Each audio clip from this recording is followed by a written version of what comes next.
Okay, hello everyone, and welcome back to World of Tanks Blitz. We're here going to be doing another garage review, and this time it will be of the Jackson, a Tier 6 American turreted tank destroyer, or as I like to refer to it as the Sam Jackson, just because both got Jackson.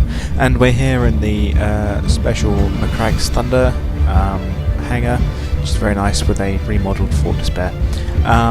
But anyway, let's get right into the Jackson here. So it has got 22% protection, 40% firepower, 58% shot effectiveness, and 40% maneuverability. So starting out 850 HP, that is a decent amount of HP for a tier 6 tank destroyer. Sorry, that is decent XP for HP. Only loses out to one or two German tank destroyers and some of the British tank destroyers, but other than that, fairly solid. The armour, however, not great. 114 at the front of the hull, 25 sides and rears, 76 frontal turret, 25 side and rear. So, I mean, the hull, you'll get some lucky bounces off the front if you angle it properly and if their shot goes wide or if they have lower penetration values, but generally the sides, very thin. Only 25 side and rear armour on both the turret and the hull. It's not very well armoured at all. The hull, once again, you can get some lucky bounces, and the gun mantlet as well is a funny little thing to deal with, but generally the armour is pretty terrible. It weighs 29 tons with a 420 horsepower engine, which gives it a decent traverse and speed limit of 42 kilometers per hour and a 36.5 degrees per second hull traverse, but the turret is very slow turning, 16.69 degrees per second, which means that it is mobile. It is a very mobile tank destroyer. However, the turret is just a very slow thing. It's sort of similar speed to the KV-2's turret.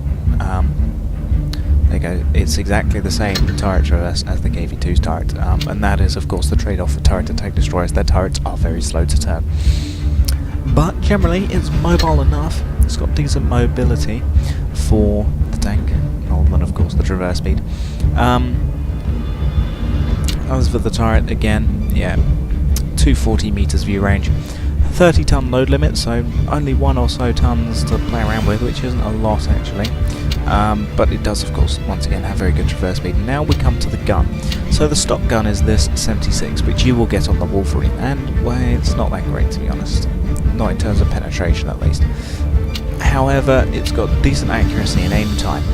The 90mm gun is just slightly better, because it has got a 7.92 rate of fire rounds per minute, 160 average pen with AP, 243 with APCR, 45 with high explosive, 225 average damage, which is decent. So it's got good enough penetration for tier 6 really. There's nothing at tier 6 which you can really struggle in penetrating.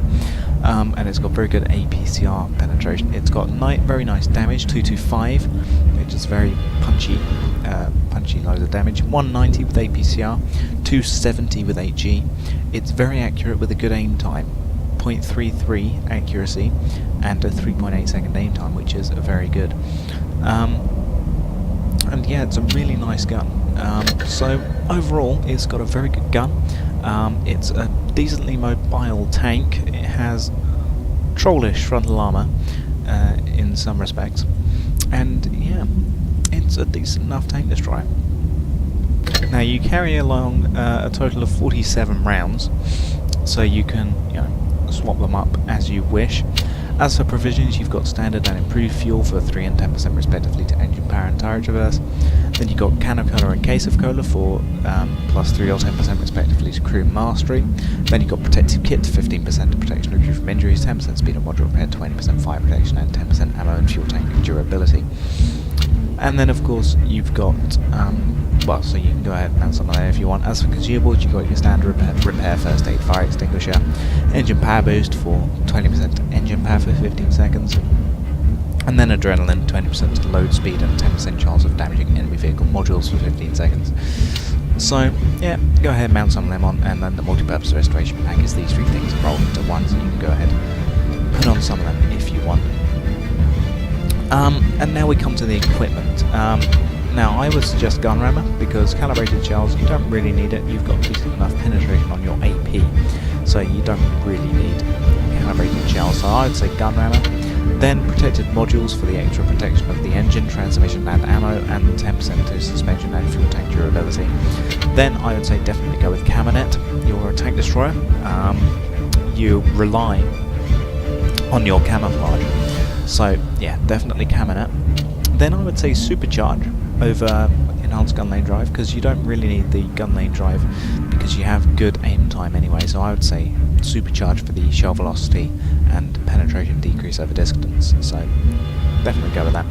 Then Improved Assembly, you don't have enough armour all round to really warrant the enhanced armour, so I would say definitely Improved Assembly.